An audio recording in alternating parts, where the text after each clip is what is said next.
All right. Super excited to be here with my friend Emma. And today, Emma and I are going to speak to the skill, the connecting skill of noticing others. Now, in our program, we always like to start with a moment of inquiry, something we can ask ourselves to help better engage with that skill. In today's skill, noticing others, the moment of inquiry is, what am I noticing about the other person? What am I sensing, feeling about what they might need or feel? And what can I inquire about? So for us, noticing others leverages our awareness of self and then asks the question, what and how that person might be feeling. Emma, when I say the term noticing others, what are your first reactions to that? What is that to you?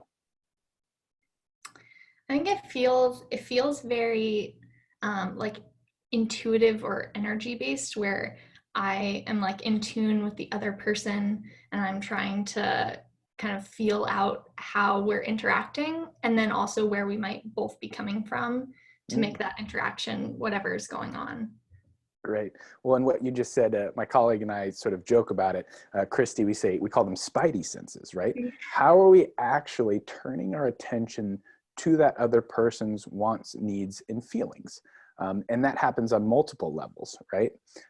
There's that energetic or body version of that information. Also what they're saying and how they're saying it is all part of how we start to take in that dimension of what they might be experiencing. Now, we also want to say is centering all those skills are things that we can control. What do you see might be some of the barriers to connection that you can run into?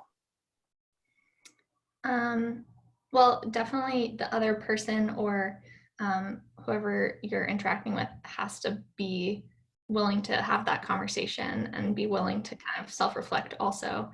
Um, and another thing that's coming up now is, especially being in isolation, trying to find ways to feel what the other person is feeling when you might not be in the same room as them. Right. Whether you're on a video call and you're trying to kind of feel out what their body movements are or how they're talking. I think it's a different way of interacting now. Well, that's great. And to your point of the other person needs to be open to it.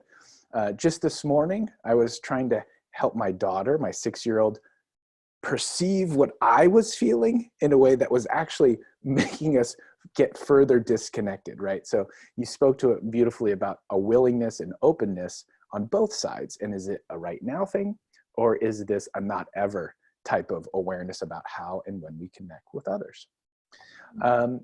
In your life right now, how might the noticing others dimension of connect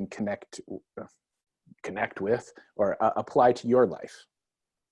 Well, I think right now, again, we're kind of in this isolation time, and being isolated with one other person and being with them all the time and trying to work together and share spaces. I think it's really more important to be noticing what's going on with the other person.